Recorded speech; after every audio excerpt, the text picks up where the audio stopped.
Hi, everyone, and welcome to another chapter of the Crit List. This time around, we're delving into the world of modern day witchcraft with Coven and Crucible from 13th Moon Games. We first met Stefan, one of the founders of 13th Moon Games, towards the end of last year when we invited him on the show to talk about this great system. Lo and behold, a month later, he'd be back to run Justin, Couch, Chris, and myself through character creation and an intro scenario. For us, it was a great chance to play Coven and Crucible, but it was also the first time that we'd be players all together in almost a decade. So check out Coven and Crucible at 13thmoongames.com and keep an eye out for the latest release, Unbound, because you might just see a couple of faces in there that you recognize. So, without further ado, please enjoy Coven and Crucible. Welcome to the world of Coven and Crucible. This game is based in Chicago, but is a world of modern-day witchcraft. Magic is real. Magic is a skill, just like any other skill, like computer programming or welding or picking locks. Most people don't learn it, mainly because it's hard and it takes a lot of effort, and it's not permanent. When you weld something or when you open something, it stays that way. Magic doesn't do that. Magic is fleeting. This world based in Chicago, where witches are not commonplace, but they are plentiful enough that you would pass one on the street more than likely. Um, in Chicago, there are presences of both the Crucible, which are high-end hotels. They are safe places for witches, neutral ground. They are not part of the coven.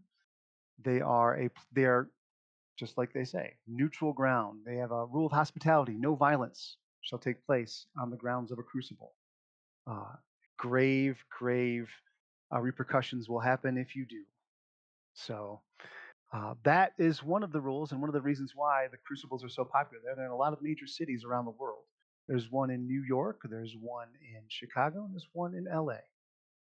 In the States, there's there's one in Rome, there's one in Paris. So they're around. The Coven, the Coven is a corporation.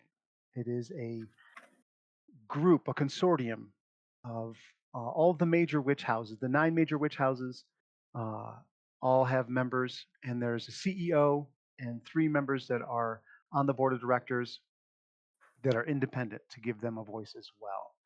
They handle things like disputes between witches, um, and offer protections and things like that, legal representation, as long as you're a member of the coven.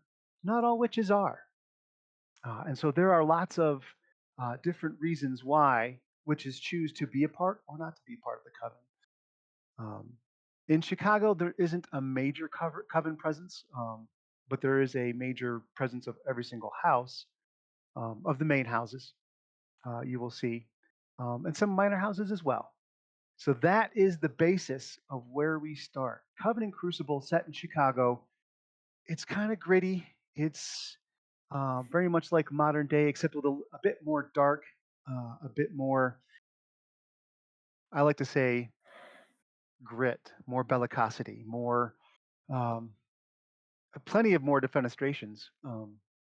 So a couple of my favorite words there. So that's where we find ourselves. So let's talk about the concepts of what everyone has, if that's cool. Yeah.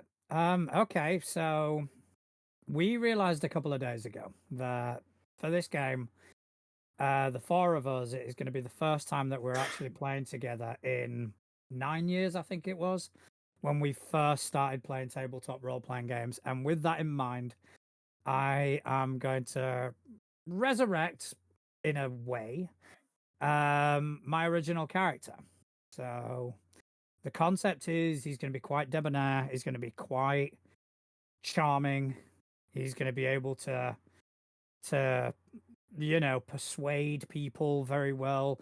He's going to be a confidence trickster, a con man of sorts, but he's also going to have a much darker, sort of chaotic twist to him. Excellent. And what is the character's name? I'm gonna go with Nash. Nash? Nash? Yeah. Got it. All right, who's next? I am also following in a tradition of sorts. So my character is a very pious man, has been for most of his adult life, and he actually went off to war. He came back from war with more experience in battle and hardening, but in the war he chose to be a medic. So he is a combat medic who has come back and has seen war, not necessarily of the other side, but of normal human means. And he has chosen to follow his faith devoutly to try and help as many people as he can with the powers that he has. Excellent. Do you have a name? His name is Tyke. Tyke. Excellent. Who's next? Go on, Chris. Yeah, this is following the same thread. Rehashing oldies but goldies. My character is sort of a wild man. Spends a lot of time sort of hunting or kind of protecting sort of normal world from the more nature-based spirits and things regarding witchcraft and those creatures, sort of keeping the boundaries between sort of cityscapes and the urban life that is ever encroaching onto nature, and trying to make sure that nature doesn't fight back as hard as it could, and try and preserve preserve life in all its forms, as well as sort of keeping the balance between one side taking over the other. So he will protect the people from the urban cities, from the forces that and the creatures that come out of nature, but at the same time is very much adamant that the urban cities have a boundary and they shouldn't encroach onto the natural world. Awesome. That leaves Justin. Well, I feel like I've kind of been roped into a corner now. So yeah, I guess I should probably rehash my character as well. So he's quite a dexterous guy. He believes that quick hands make for quick exits. And yeah, he's all about making some quick coin, not always in a entirely official manner. Gotcha. And right. yeah, tweaking the name a little bit to be Quinn. Quinn. With I two didn't. N's. Chris, I didn't ask. Chris, I didn't ask. Most people know him as Boomy. Boomy? My Midwestern accent. All nasal. There we go. All right. So we've got Nash, social confidence man type person. We've got Tyke, the, if it's okay, I can say John Watson, very much, but very religious. We have Boomy, I'd say, survivalist, hunter, protector, familiar with both urban and rural areas. And then we've got Quinn, looking to make a quick buck. Excellent. This is a great crew. I love it. All right. Awesome. Good deal. So let's talk about character creation. Everybody have their sheet? Yep. Mm-hmm. Okay. So how it works, and we're going to do kind of an expedited thing because there are a lot of traits, and there can be character creation can be as quick or as in depth as you want it. And usually, what I do when I run games is if I'm running a one shot, it'll be a quick, expedited thing. If I'm running, and then if they like it, then we can flesh out things, aspects like familiars. If you'll notice on the character sheet in the Google aspect, there's like little tabs for familiars and servitors and things like that. We won't worry about that so much. We'll just take it if those are the things that you want. We will take it for they have certain stats, and be able to roll for them, things like that. But if you want to continue on, then we can flesh that stuff out. The first thing we're going to do is we're going to look at, obviously you have all the basic stuff. Don't worry about house or pentacles or armor or anything right now. Just the descriptors, name, all that stuff. The 4 stats, the 4 attributes. And I should probably go into the basics of how mechanics work before we go, so that way you know what the stats do. Whenever you roll and you want to succeed on a task, I'm going to say, all right, give me and I'm going to give you a formula. And that formula is going to be an attribute plus a skill plus a sub-skill, and then plus any modifiers, right? So if somebody wants to notice something, I'm going to say, if you're looking for something, I'm going to say, all right, give me a will plus strategic plus awareness or investigation roll. And so you're going to take all 3 of those numbers, add them up, and that's your target number. And you have to roll under that target number on 2d12. There are traits. Traits we handle last because they're the most complicated. But each trait has certain things that it can do that will help with the formula. So for instance, if you have acute senses, that's going to affect everything around awareness or anything around, if you're with sight or hearing or smell or sound. If you have danger sense, that may not add anything to it, but it will. Well, actually, it does. It adds to initiative, but we'll get there. But it means you can't be surprised. Things like that. Yeah, there's a character sheet. Perfect. Thank you. So you can see there. So everything is formula based, and it can get a bit crunchy and it can get a bit confusing. As you can see, there's traits, and then those are the skills. There's 63 sub skills, right? There's a lot of sub skills. That scares people, and I understand that. But again, people look at that and go, I can't spend all my points or my levels there. I can't, because I only don't have that many. And that's okay. You're not supposed to. You're a specialist. You're supposed to work with a team. Every team has their specialist. You have, the con man, the grifter. You have the thief. You have the hitter. You have the hacker. You have all those things. So don't worry about. You want to specialize as much as possible because that means you're going to succeed more often than not. And generally, that is rewarding. So that said, let's start with attributes. You have the 4 attributes: will, body, agility, and magic. They are put that way because I like acronyms and I like to say wabam. So wabam: will, body, agility, and magic.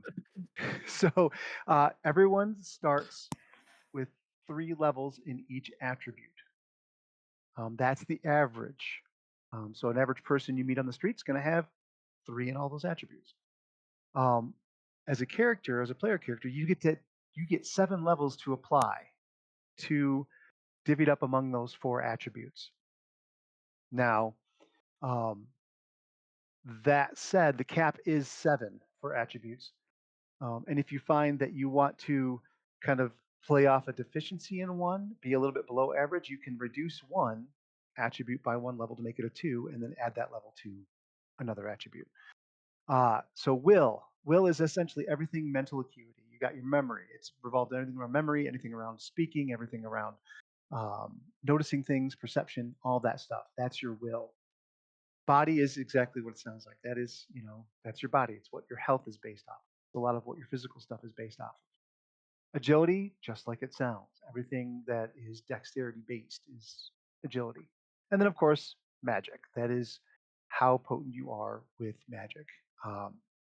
Now, that said, it is only 1/3 of that formula. So keep that in mind when you're deciding where to go. Specialists will likely have a 7 in their primary attribute, either a 6 or 7 in the secondary attribute. Being witches, generally magic is going to be relatively high. It can be a 6 or a 7. Doesn't have to be. Does not have to be.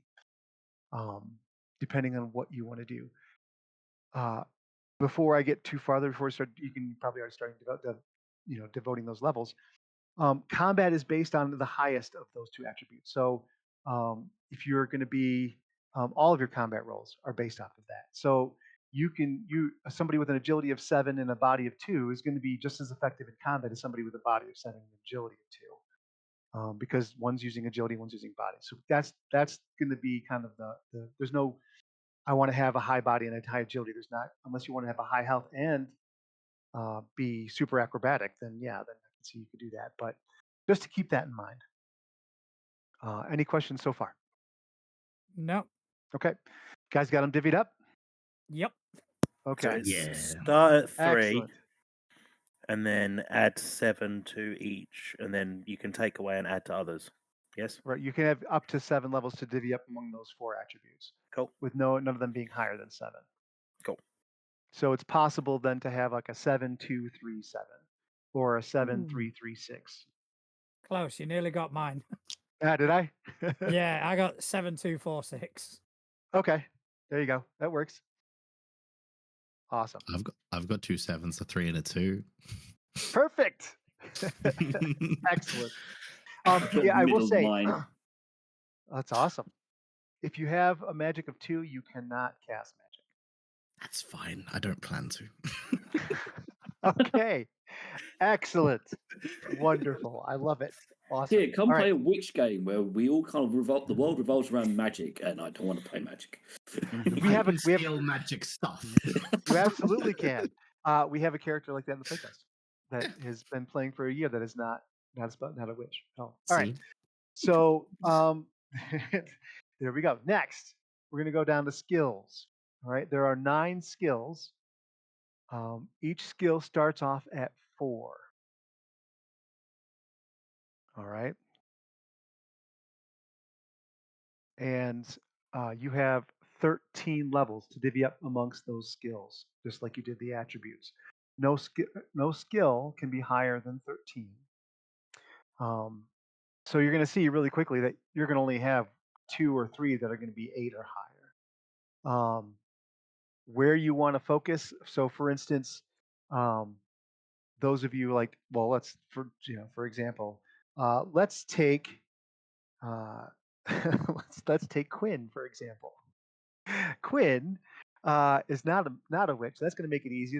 Not going to devote any levels to magical, which is totally Yep. cool. But obviously, things like underworld and athletics will be very, very important to Quinn. Yes. Nash, Nash being a confidence man, underworld and social will be very important. But also, if they want to do anything magical will be important. So they may have like 8, 8, and a 9 in those 3, or some other derivation. For Tyke, who spent time both in combat and as a healer, will probably want martial, technical, and magical as your focus on your skills. And Boomy, technical obviously will be a big part of that, and probably martial as well. So those are, but if you have questions about what those involve, I want to make a point because we're going to get to sub skills in a moment. So sub skills are each one of those things underneath the skills. Just because a sub skill is in a category of a skill doesn't mean that it's restricted to that category. I may call for a will or a roll that it says will plus strategic plus traps, or a will plus social plus deceit. And I'm willing to accept. That's one of the things, is I'm willing to accept if a player wants their character to do a thing, and I say, "How about this?" The player can say, "Could I do this instead?" And then give me a formula. And I'm like, "Oh, okay." And then because there's so many combinations, I want to make sure that everybody has the opportunity to really highlight their character. And that's what this game is designed to do. Make sense? Mhm. Yep. All right. So everybody divvied up their levels already? Mhm. Or if you have questions about what it 13. means. Yep. Just double checking, but yeah, I've got 13. Okay. Divvied out. Oh, 13, yeah. Okay. Everybody good? No. Okay.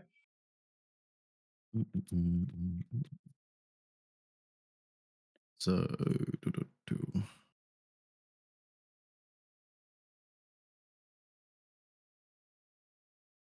got a new keyboard, and I sometimes miss buttons. That's quite I get you. I get it. That's why I don't text, man. These It's thumbs are so not made for little. texting. Oh my gosh, that really is. It's tiny. No way. Nah, not for me. These hands don't work well on that stuff. Like I used to make chainmail and I can't anymore. Just no. Mm.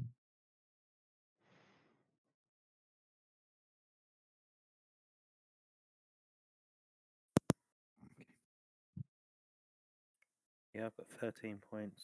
I've gone very technical, martial, and magical. Perfect. Excellent. Nice. Yeah, I've got social and underworld, but there's also like and magical. Obviously, they were the basic main ones. But I've Okay. also kind of gone a bit more academic and strategic as well. Perfect. I think he is a bit of a strategist, and I think I like like it. a confidence trickster would kind of need to be. Yeah, that's the thing is people are like, there's so many things my character needs to be able to do. Well, you can, and you will. You're just better at some other things. Yeah, And again, these are starting characters. They're they'll the comparing them like if you get 13 experience points per month, and then times 10 months, that's 130 experience points, and each one is it's super easy how to increase. It's everything. It's the new level times 2 in XP. That's it for everything. yeah, So yeah. All right. Are we all good? Yeah. Excellent. yeah. All right. This is the most mathematical part. You have 63 levels. 63 levels to divide amongst this 63 sub skills. Now, that said, keep in mind you do not have to spend all 63 of those levels because you might want to hang a couple back for some traits. Because traits you get 13 at character creation, but you may want more. And so I often say, all right, well, you can pick. I would say pick between 5 and 7 sub skills that you really want to focus on, and then hold those back, and then we'll talk about traits, and then we can go back and mix and match just to flesh things out. Because traits they can make or break they come in clutch, Hmm. particular instance. So that said, let me talk about how combat works. Combat and how levels of success and what that means. Sub skills are what tells you how well you succeed. Right? Sub skills range from 0 to 7. You do not start with any levels in sub skills. You have those 63 levels to divide up between all 63 of them, going from 1 to 7. Um, so basically, those levels of success, that means that's how much damage you do. That's how well you succeed. That sets the difficulty rating for other people to get one past you. That's what levels of success mean, and that's what is it's the basis for that is the level of the sub skill. Does that make sense? Yeah, Okay, so for instance, if I had a 7 in dodge, that means my dodge is going to be I'm pretty good at dodging. It's going to be pretty hard for people to hit me. Um, and then traits later on, you can purchase traits that will increase that. I also wanted to say too, I should have mentioned this when we were divvying up skills. It's very important with martial, magical, and athletics. If your skill is 8 or higher, you generally get to um, you get an enhanced effect. So with in as you can see on the cheat sheet, you get um, one action. You can get a martial action or a magical action. If your martial or magical skill is 8 or higher, whenever you take a martial action, you get 2. If your magical is 8 or higher, whenever you take a magical action, you get 2. If your athletics is 8 or higher, your sprint, instead of being twice your movement, is or your sprint when you take a sprint action, instead of being adding your movement again, it's adding twice your movement. That's what those mean. So if that means you have to rearrange some levels, that's totally cool. That's more important for the people who want to engage in combat or who want to engage in magical combat. It also dictates how many reactions you can get because you're just skilled at those things. So you're able to defend yourself against those things quicker. All right. Any questions about that? Sorry, what was the maximum that you could put in a sub skill? That's a very good question. 7. Yep. All right. So going through now, like I said, I would say, spend between 5 and 7. Like you can put, if you want to have a familiar, If you want your character to have a familiar, which yes, of course. Familiars are tremendous for witches. Familiars really add to they add to the magical effect of their spells and things whenever they're within line of sight. Um, and as long as they're not taking their own actions, um, any spell a witch casts on themselves is automatically added to the familiar as long as they're within line of sight. So in order to get a familiar, though, you're going to have at least one level of animal handling.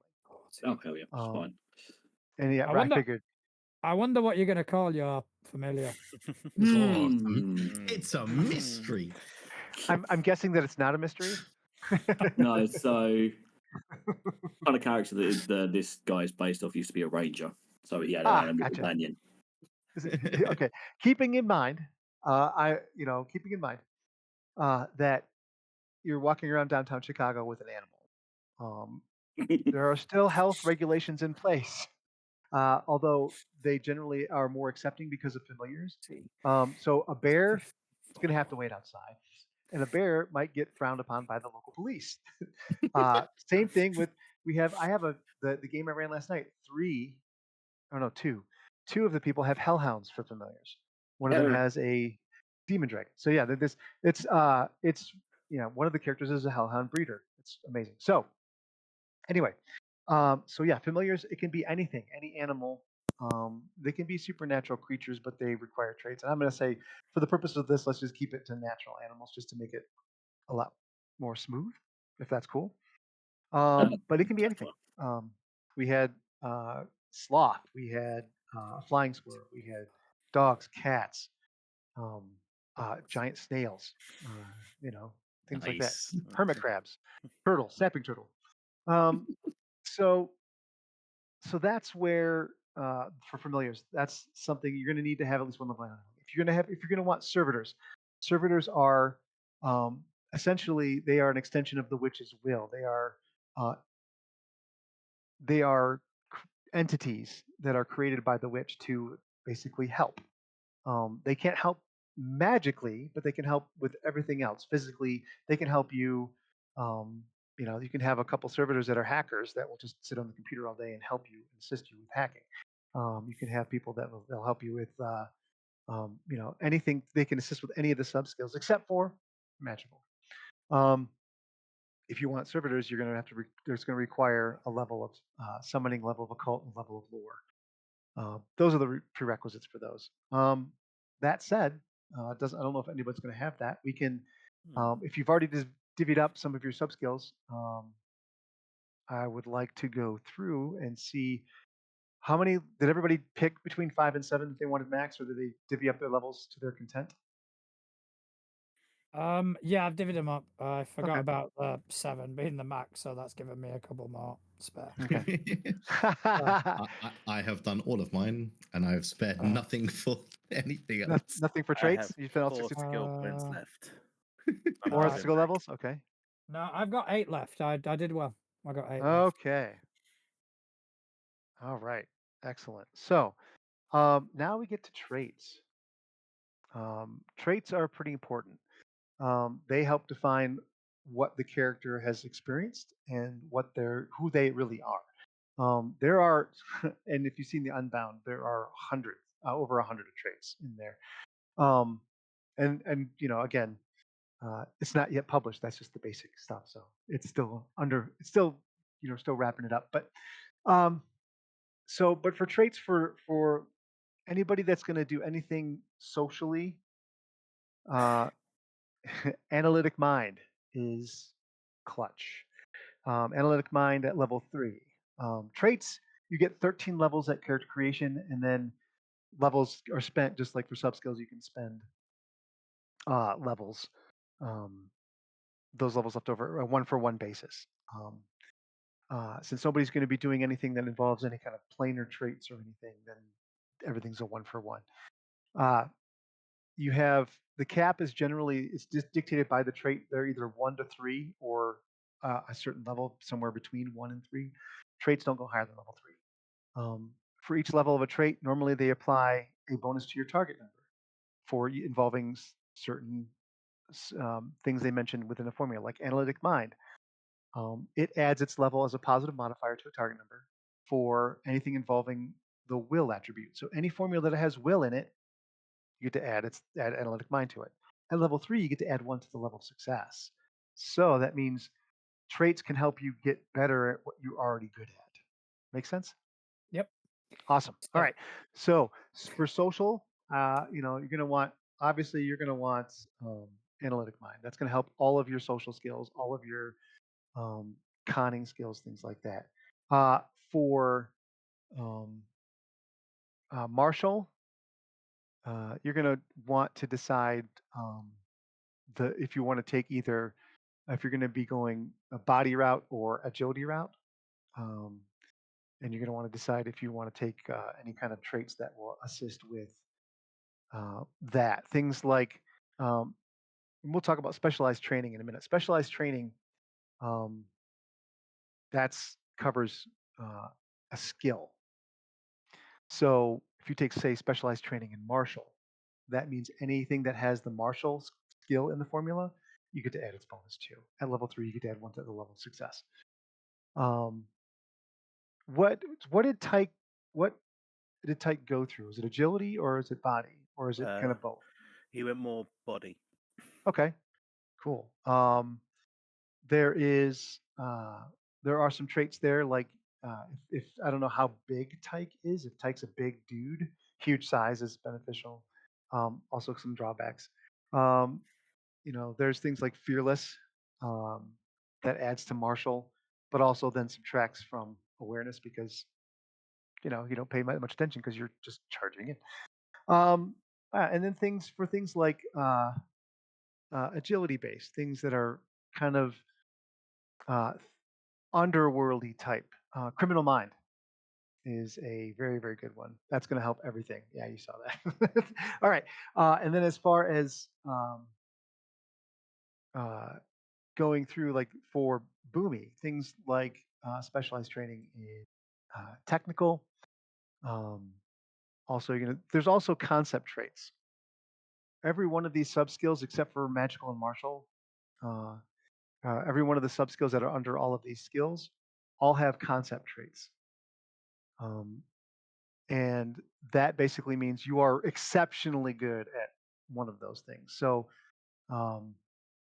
being exceptionally good at survival, being exceptionally good at animal handling, things like that. Those are traits that are pretty important to you. Those concept traits, and those are in the Unbound document player resource. Let me pull up the page. I can give you a page number even. Oops. Yeah, I reshuffled some skills around to get criminal mind at level 3.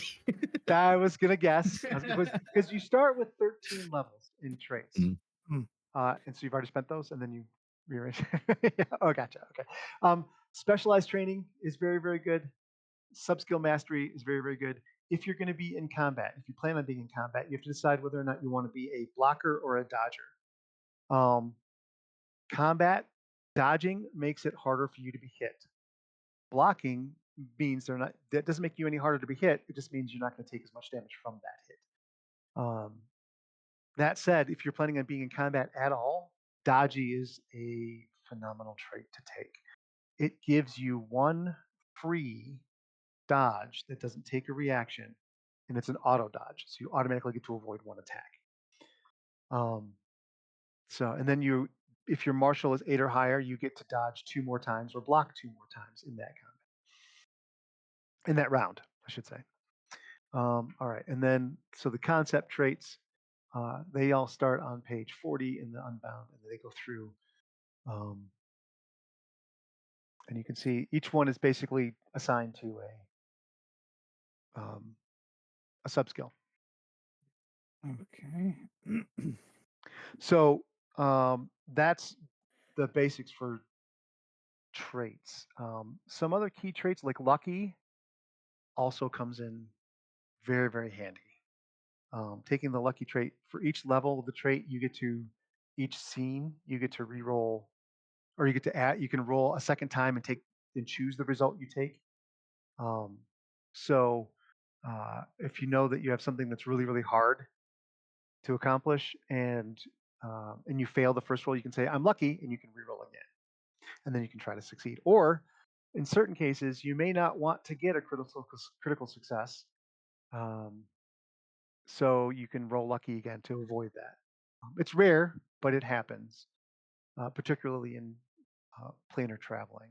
But that's not going to be an issue here. So um, I should tell you what a critical success is. Based on your target number, if your target number is a 13 or less, rolling a 13, and it's a modified target number after everything is taken into consideration, difficulty ratings and everything. If you roll a 13 and your target number is 13 or less, that is a critical success. If your target number is 12 or less and you roll a 13, that is a critical failure. Generally, critical successes mean you get to double your LOS. So if you're attacking, that's a huge critical hit. Instead of doing, say, 10 levels of damage, you're doing 20. That's huge. If you fail, well, something bad happens, and I get to dictate what that is. If you're trying to heal somebody and you critically fail, generally they're going to get hurt. Stuff like that. So I never roll for heals, guys. That's what I'm hearing. So if you want to heal, like, and this is largely for Tyke, if you want to heal, it's going to be like if you want to just tend to wounds or see how bad somebody's doing, that's going to be like a will plus technical plus first aid. If you want to magically heal somebody, that's going to be magic plus magical plus first aid, right? So, and then your levels of first aid will tell you how many levels you heal. On top of that, you get to increase your levels of success if you take traits like medic or specialized training in, or I'm sorry, in first aid mastery, which has a prerequisite of specialized training. Technical. So, and some of these traits have prerequisites, so we got to pay attention to that. How are we doing on traits? You guys kind of glance through. You have any questions on? There's a lot of them. Currently spent 11. Okay. And Anybody take then common sense? no, Hey! but I might do. I was flicking through the No. core book and reading it, and I saw that and kind of went, definitely taking that, no matter what I play. Just the ability to kind of go, is this actually feasible? Should I be doing this? I just Yeah. run it by you, Stefan. Sure. I've got 5 traits currently. Okay. I've got healthy, Mm-hmm. level 3. Perfect. Sturdy, level 3. Perfect. Strong will, level 1, which doesn't give me any plus to my level of success at the moment, right? Correct. And then I've got fearless, Okay. level 3, gives me Yep. +1. Yep. And specialized training, if I sit that into martial as a whole, or obviously you said about the first aid, can I do it as a sub skill, or do I have to specialize as a main skill? No, the specialized training is in the skill itself, and then that is the prerequisite for the sub skill mastery. So if you took specialized training in martial, that means all of your martial skills have that bonus, and then so whenever you roll any of the martial skills, and then as the prerequisite to take like say, ranged mastery or whatever. If you want it in first aid, you would have to take specialized training in technical. Cool. Right, I'll and then trade that. and you could take specialized training in all of the skills if you want, and then that paves the way for you to have mastery in one of them or two. And for every skill point we haven't spent, can we then spend that on traits? Yes. Absolutely, 1-for-1 basis. Right. Cool. Yeah, because I've got 3 traits up to level 3 after juggling stuff around. I've got Criminal Mind 3 because good. I mean, Of course. Yeah. Acute senses because the last thing you want is to be surprised when you're trying to steal something. Right. And I've got an unassuming appearance, so it's harder for people to find me. Nice. Perfect. Can I just clarify as well? We get 13 points to put into traits, and then we can put in whatever left from skills. Correct. You have 13 levels to put into traits, and then you have whatever levels you haven't spent for sub skills. Cool. I think I've got 13 plus my 4 skill points. I think I'm good. Yeah, I just need to assign my last few skill points. Okay. So I've now taken both specialized training in technical and martial. Excellent. So that'd be 21 total. So I think I'm missing 3, 4, 5, 8, 11, 13, 16, 18. So I'm missing 3. I need to pump into something. Okay, there we go. That's it. I'm done. Excellent. All right. So now that we have all of those things spent, we get to do our derived stats. Um, those are the things like what's my initiative? What does that mean? What's my martial block? What's my dodge? Did anybody take dodging by chance? I did. Oh, perfect. Smart move. All right. Um, that's good. And then, so let's talk about initiative. Your initiative modifier. What you do, how you roll initiative is to see who goes first. Your initiative is your derived stat is your will plus your agility. And then that you total those two things up. And did anybody take danger sense? Yes, I did. Excellent. You get to add your level of danger sense to that initiative. Ooh, nice. So, and then that's what you do is you roll a 1d12 and add that to it, and that's how we figure out initiative. Cool. All right. And going first isn't always the best. Just saying. So, I mean, this guy's initiative is better than Tichondrius's one was ever was. excellent. All right, martial block. Your martial block is your highest martial, the level of your highest martial subskill. Okay, and then you're going to add 1 for every trait that affects that martial subskill, a formula with that martial subskill. So body plus martial plus whatever. So if you have specialized training in martial, it's going to add 1 to that stat. If you have, um, you know, whatever, some of them, one of the subskill masteries, that's going to add 1 if you have it level 3. Fearless will also add 1 to the block. All right. So what block means is that's going to generate that number. If you look on the handy dandy cheat sheet, that will generate a level of difficulty. That level of difficulty will then be applied to all damage incoming that you block, right? Also, if you're going to end up using a weapon, that will also affect that block's stat. So if you're going to use a small weapon, it's going to add 1 to that. A medium weapon like a billy club or something like that, or a bottle, that's going to add 2. And something that's large is going to add 3. So if you're going to be walking around with like a stop sign, there you go. Cool. Right? Or a garbage can lid, something like that. Something that's going to be big and hefty. That also adds to damage as well. So anyway, so that's where you're at for martial block. So what that translates to, so if you have like sit between 7 and 11 for martial block, that means that that generates a hard level of difficulty, which means any damage that is done to you that you block is reduced by half. Hmm. Right. All right. And then let's go to dodge.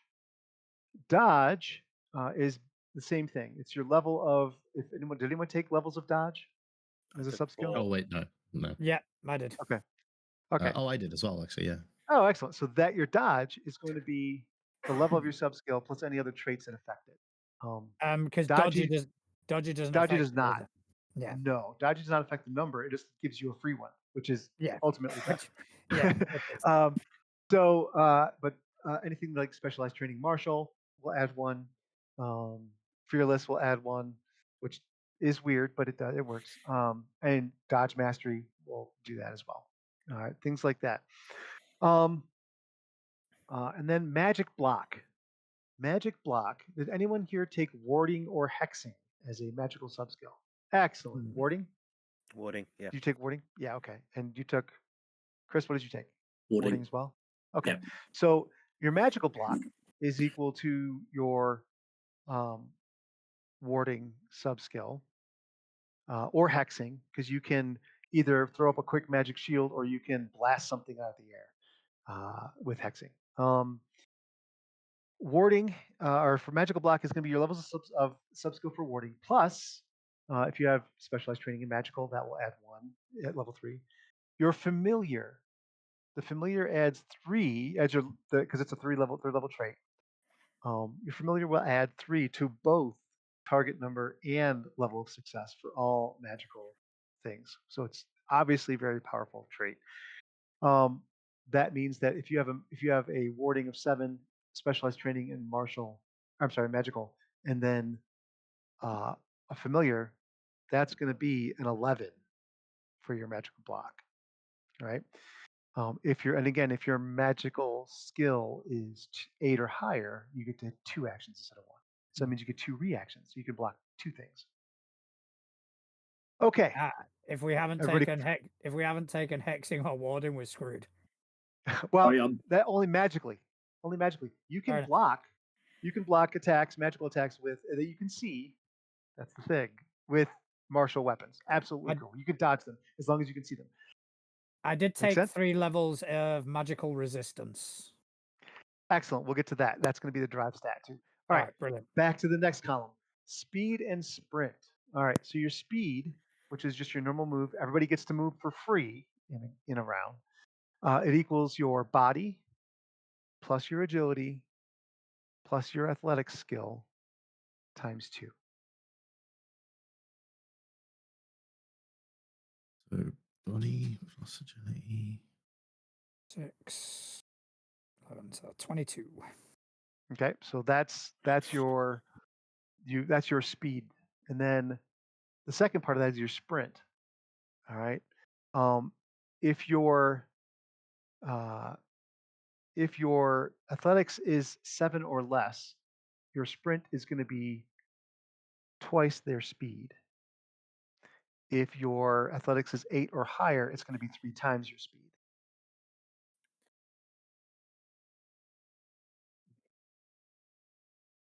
Okay. Got that? All right. Health. This is important. This is your, it's going to be your body times 2 plus 13. Oh, I forgot to ask, did anybody take Fleet of Foot? I did, I think. 1 second. Okay. Let me just double check. Oh, no, I didn't. I was looking at it Okay. and I never did. Okay, Fleet of Foot adds to your speed. Basically, every level adds 5 feet to your speed, which will affect both speed and sprint. But nobody took it. It's cool. All right. Health is body times 2 plus 13.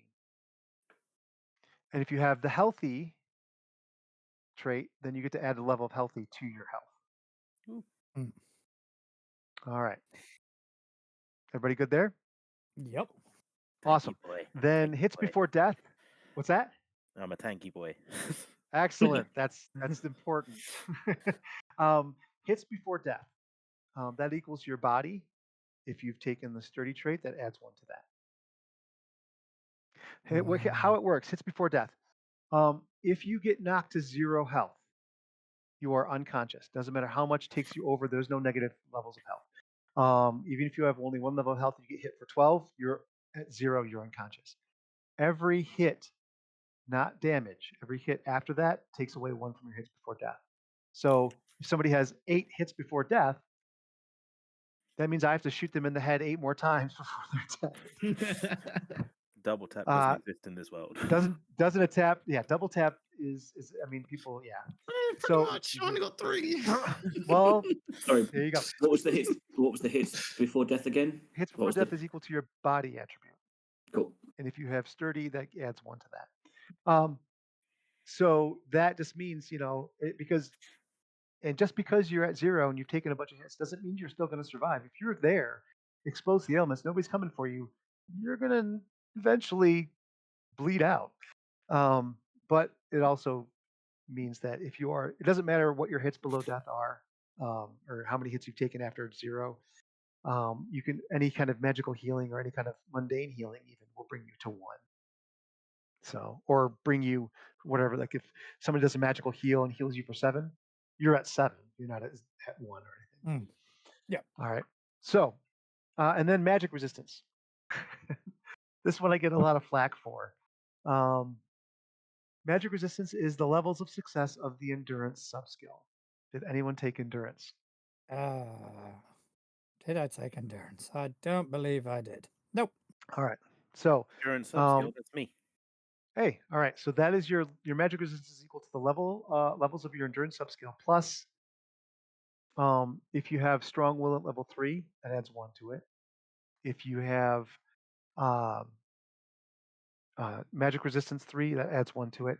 Yay, If I you get have a 1. familiar, yay! If you have a familiar, that adds the level of familiar to it, because it's a magic plus magical plus endurance formula. So So that means that's your magic resistance. What that applies to is that is how hard it is for magic to affect you. It presents just like the dodge or the block. It presents a level of difficulty that other people that will create a DR for someone to try to affect you with magic. So if you have, yes, All right, I just You have want a to one. know, should we just go ahead and make Justin a new character now to save us having to do it Mhm. in about 10 minutes time? I mean, probably. uh, Hey, I'm fast. yeah, if Fast as fuck, boy. if you if He's you up a tree. it depends. It depends. If you start provoking people, then maybe. Yeah, That's it my depends. job. Justin. That's just Justin. Excellent. All right. So so that's that. Everybody got their derived stats. All right. Yes. Yeah. All right. So now Sorry, can we quickly just sure. dodge a magic block again? I a lot of things were coming out, and my brain just kind of went It's no. quite all right. Thank you for letting me know. Um, so magic block and dodge. Dodge is equal to your dodge subskill plus any kind of traits that'll add to it, like specialized training, martial, or fearless, things that add to those. What that does is that makes it harder to hit you. It applies Yeah. a difficulty rating based on what your level of what level of difficulty it presents, uh, based on the chart in the cheat sheet, how hard it is to hit you. So that basically they get to apply that penalty to their attack roll as opposed to the damage they do. Okay. Magical block is just like martial block, except for magic. You use magic to block it. So if you have, you have a 10 magical block, that means you are blocking. You're using magic to block an incoming attack instead of like just physically blocking it, and then it reduces damage just the same. A magic block is just it's either hexing or warding, correct? Correct. You're either just throwing up a quick magical shield for that attack, or you're blasting that attack out of the air. Because you can use a gun if you're a ranged fight, like just a ranged combatant, and people are shooting at you. You can use that to block, which is pretty cool. We had a character do that in the playtest. Just shoot bullets out of the air. It was amazing. It's wild. John Wick style. Very John Wick style. All right. So, any other questions? Everybody got those? Yep. Pretty good. Awesome. Did anybody take wealth or independent income? No. Okay, that's totally cool. You didn't have to. All right. So then let's everybody roll. Make the first roll of the game 2d12, and that's going to tell you how many pentacles you have. Pentacles are the witch currency. All right. All the dice can. 11. All right. So you have 11 pentacles. 14. 22. Nice. You're loaded. Uh-oh, Justin. 10. That's all right. That's not bad. I still rolled lower than everyone else in true me fashion. I did say you have to roll low. I apologize. We The wouldn't two have parts it were- any other way. Right? I mean, The two parts that you have to roll high in is initiative, or you want to maybe, is roll initiative and pentacles. All right. So if you wish, um, I generally allow characters when I start to have some type of magic thing that helps them. You can have a jacket that is warded against, that is basically an enchanted jacket that gives you heavy armor or things like something like that. If you want a weapon that say gives you a bonus to your attacks, then you can have that or something like that. That's if you don't want something like that, it's absolutely cool. We can work with that really quick. I would say obviously you're going to want the tanky, the both Boomy and Tyke to have some kind of magical heavy armor, which I'm absolutely, that can be a magic tattoo. It can be a jacket. It can be whatever. So you guys can think about that. I would say um, something for something for Quinn would be something called a burglar's friend, where it would add basically give you access to the additional criminal mind trait, but a magical version of it. You can, if you have a magic item that has a trait imbued in it, it'll stack with a mundane version of the trait, which is kind of cool. But you can't double stack magical things. So you can't have an item with like 3 versions of Criminal Mind and get benefit from all 3 of those. Yeah. You cannot take the same trait twice, obviously, unless it's for something else. So Mundane. theoretically, could I like come up with something that would give me a bonus to quick wit, for example? For anything, yeah, you could take an item that gives you quick wit again. Quick wit 3. So, I mean, but I've already got 3 in quick wit. Would that then pump it to 4 with the magical item? No, it would basically be, it's a magical version of the same trait, so you get to apply the Yeah. bonus again. So if you have So it would double up. Yeah, double up, right? So Mm. essentially, you'd have a +6 to those rolls and +2 to the LOS of those rolls. Alright. Yeah. So or like in something that could, like a weapon that would give you a specialized training martial, that would increase the target number by 3 and LOS by 1. Or you could consider it a heavy, like you could have a knife that's considered a heavy weapon, enchanted to be a heavy weapon, so it just hits harder. Things like that. So everybody got the idea of what they want, item wise? Yeah. Just quickly, Okay. can you potentially, say with the items, put some have it so it helps you in a skill rather than a trait? Absolutely. Well, absolutely, because it is a trait, but it's a well, yeah, you could have it just be a positive modifier to a subskill. So, Okay, yeah, so you could So, say like, first something survival. gives you an advantage to like stealth or something. Yeah, so you could have like a +3 to your stealth target number, or it could just grant you the sneaky trait, which gives you a +3 to your target number and +1 to LOS. So you could do that. Mhm. All right, So, everybody got an idea for the item? yes, I've gone with a magical coin. Okay, that does what? Quick wit? Quick wit. So I'm going to double Nice. up on that.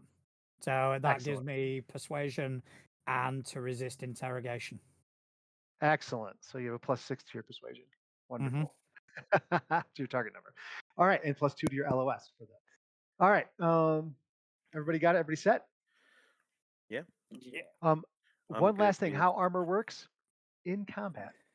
Armor is applied last. So whether you dodge or you block, once that combat action is resolved and damage is then reduced either by the block or however, or by wards, um, then you apply armor at the end of it. So if your block reduces a damage to 2, and then you have heavy armor 3, that means you take no damage.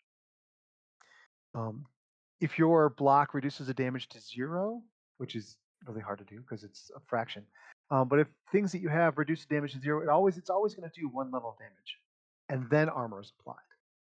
Okay, so if you reduced it down to 1, or somehow maybe less than 1 because everything is rounded down, then it's going to be 0. But then, or it's going to still be 1, but then armor will apply for 0. Magic. Any spell you cast lasts a number of minutes equal to your levels of success. It is possible to cast a ward, either in combat or just before combat. You could cast a ward that will last a number of minutes equal to your levels of success. And that is, you have to state the intention of what it is you want to do. So let's say I have a ward that I want to protect myself from being hit. That's going to act as a dodge. And whatever your levels of success generates a level of difficulty, which gives a DR to somebody to attack you. If you say I want to cast a ward against harm, that's going to reduce damage. And now, if you have, say, a ward reduces against harm and you block, that is going to be 2 things to the same roll, which is fine. You go the active thing first. The block reduces damage first, then that damage total is reduced by the ward again, and then armor at the end is applied. Make sense? Yep. Okay. So again, if you want to do a magical persuasion to somebody, you want to convince them to do something you want them to do, it will last for them the number of minutes equal to your levels of success. After which they will understand that they did something and they won't know why, or maybe they'll figure out. If they're a witch, they'll be like, yeah, that was something not right. Who did that to me? And then, go from there. So Magic is not obvious. So if you want, you could hex somebody without them knowing. You don't have to point at them. You don't have to throw something at them. You can. It can absolutely have a visible effect. If you want to have it look like lightning, it's totally cool. It's not actual lightning, but it looks like lightning. It's hexing damage. So it makes it obvious. It makes it easy to block. A lot of witches do it because it's flashy and showy. But if it's not, then you don't. If you can't see it, you can't affect it. You can't block it. Although, if you have danger sense and you have dodgy, you can get the hell out of the way quickly. So that works, right? There you go. So danger sense and dodgy, cool combo. All right. Any questions about any of that stuff before we get going?